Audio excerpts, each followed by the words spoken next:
It's the week of a barbecue competition, and we're going to bring you insight on exactly how we pick our competition meats for a barbecue competition.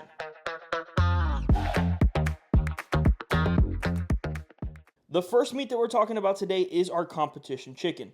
Now, we live in Texas, so we compete in either IBCA or CBA, where you have to turn in 1/2 chicken. What I'm looking for when I'm looking for chickens is something around the 3.75 to 4.2 pounds. But that's been really hard to find lately. So today I have a 4.35 pound bird, and that is just going to have to do. Now, one of the things that I definitely think is a great tip for you guys is when you're looking for birds, try and find two that are very similar in size. The other one I have in the kitchen right now is 4.36 pounds, and that's going to give me something that's going to be a very consistent cook. I know that both of my halves will finish around the same time, and it just makes me overall more confident with my chicken cook. Now, when it comes to these chicken halves, we're cooking two. And the reason is because just in case anything happens to one of them, we have something to fall back on. If you guys watched our last competition video, you'll see that it is extremely important to have that second one. I promise you, you definitely want that second chicken. As for the brand on these specific birds, these are the H-E-B Fresh Naturals. I'm not necessarily stuck to one brand. It is really hard to find birds. I got a bunch of them from Tuttle's back in the day, and I just ran out of those, so now I'm switching over to these just because I was able to find them in my local grocery store. One of the things that I definitely think it's really important to look at when you're picking out your competition meats is when you're actually buying them, and then looking at the expiration date or the sell-by date. So we've actually had some ribs that we trimmed up. They didn't smell bad at all, and then a few days later, we opened them at the competition, and they were 100% rotten. Trust your sense of smell always. If it doesn't smell good, then you definitely should not cook it, and that's just to make sure that no judges or anything get sick from your food. But it is something to take a look at. So these birds are good until 5/16. The sell-by date is at 5/16, and we're competing on 5/13. So I know that we're good cooking these birds. As for the preparation on these birds, I like to try and make as little of a mess as possible. Obviously, we're dealing with chicken, and I just don't want that juice all over my kitchen. I just like to wipe this bird down a little bit just to get some of that excess nastiness off of there. And then I'm instantly going to inspect it. So I can see that the skin on this bird overall actually looks really good. If you look at the breast here, there's no tears in there, and that's one of the things that I'm looking for. I don't want to see any tears in my breast because I do want the presentation to score high on this chicken. My opinion is it's one of the easier things to do to make these birds look beautiful in the box. I don't want to say easiest, but I mean, it's definitely points that you can just get taken away right off the bat if you don't watch out. So I like to try and make sure that we make this bird look as good as possible. So I am looking for something that looks really nice.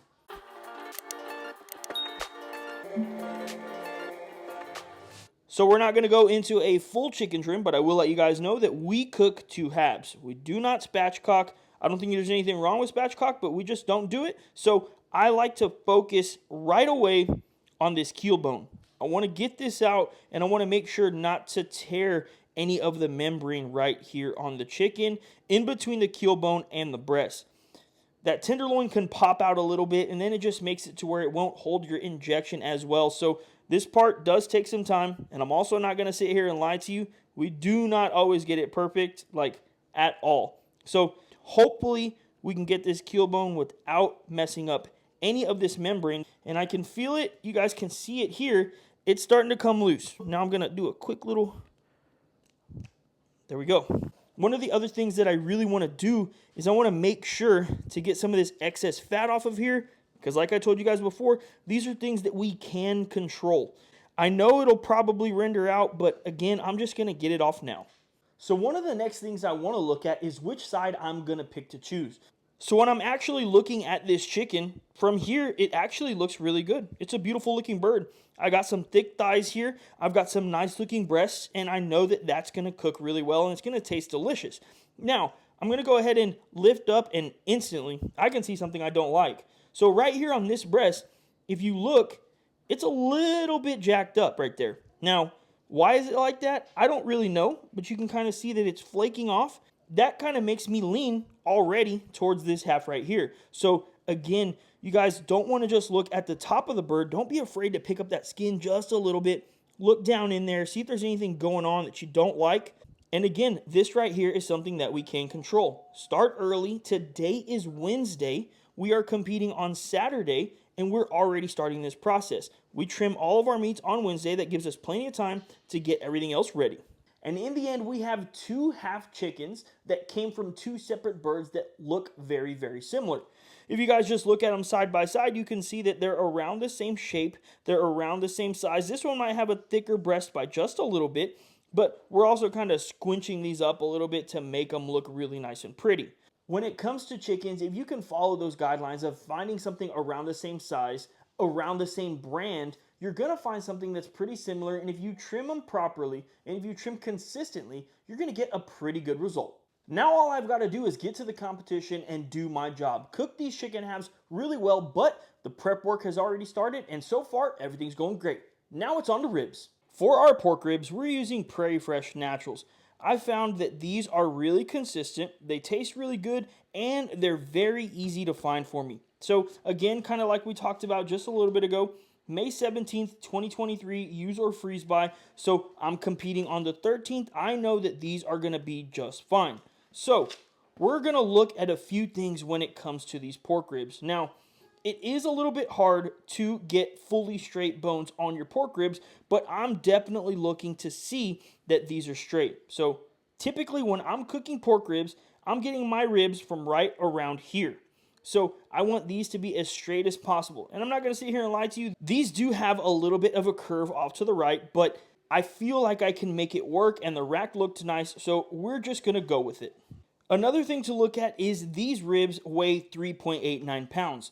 I'm personally looking for something between 3.75 and 4 pounds. I found that that gives me a meatier rib, something that the judges can bite into very, very well and get a nice bite. So all of my ribs are around the same size. This rack is 3.89.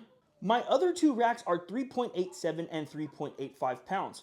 I found that keeping them really close together in weight just helps my cook overall. I do like to rest my ribs, so my goal is to get all of my racks of ribs done at the same exact time. Now, I do buy 3 racks of ribs because I want options. Again, it's all about options, and of course, there's never anything wrong with having a few leftover ribs and giving them to your friends, your family, or hey, even getting a few for yourself.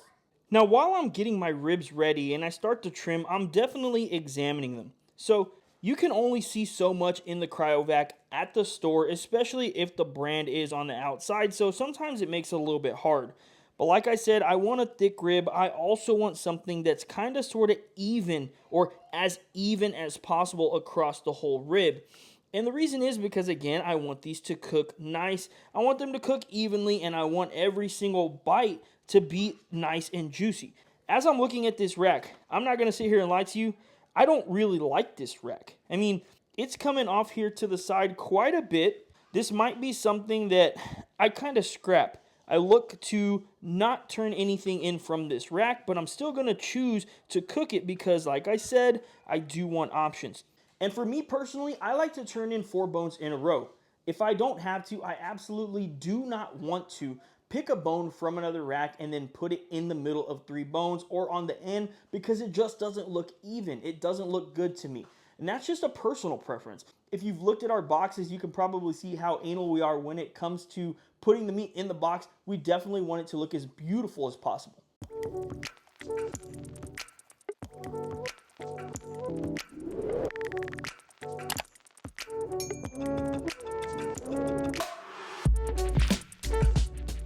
And just as a point to having the crooked bones on my ribs, trimming this early because it's Wednesday, it gives me an opportunity. If I absolutely need to, I can go out and I can look for more ribs. If it was Friday night and I just started trimming, I might have more of a problem looking for and finding a nice rack of ribs before the competition tomorrow. But I still have 2 more racks to trim. I can look at those very, very, very intimately. And if I like them, then I'm completely good. If I don't like any of these, I can go out and look for more ribs. Now, after I've trimmed my first 2 racks of ribs, I'm seeing something that just makes me think about how this cook is going to go. This rack up here is 100% thicker than this one right here, so it obviously seems like this one is going to take a little bit longer to cook. That's something that I have to think about because if I want to rest these ribs, how much longer is this one going to take to cook over this one? If I don't want to cook these 2 racks side by side because I see a difference in the thickness, I can go and find another rack of ribs, or I can find 2 more racks of ribs, or 3 or 4 or whatever. Now I'm just going to focus on my last rack of ribs, try and do the same exact thing with that rack as well, and now it's on to brisket. Unlike our other meats, we are only trimming up 1 brisket because when it comes to briskets, we do choose to go with a Wagyu brisket. I do like to buy a larger brisket. This one's 17 pounds, and I do want the flat to be nice and thick. I definitely want something that I can work with because we do choose to go flat only on our turn-in slices. Now, when I'm picking these briskets, one of the things that I definitely also want to focus on is the marbling running through the flat. That intermuscular marbling is what I'm really looking for to make sure that I have nice slices that are going to be plenty flavorful. And in Texas, I do actually overcook my briskets a little bit when it comes to competition. So that's also going to help me make sure that this is nice and juicy, even if I go over a little bit.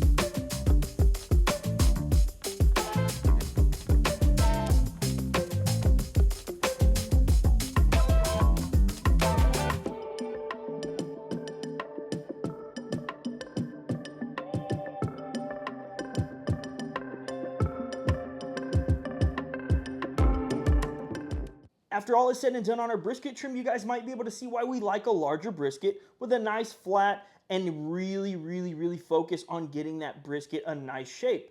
Another thing to note is that we like to put this brisket into a Rubbermaid tub. If it doesn't fit into that tub, I know I need to trim just a little bit more.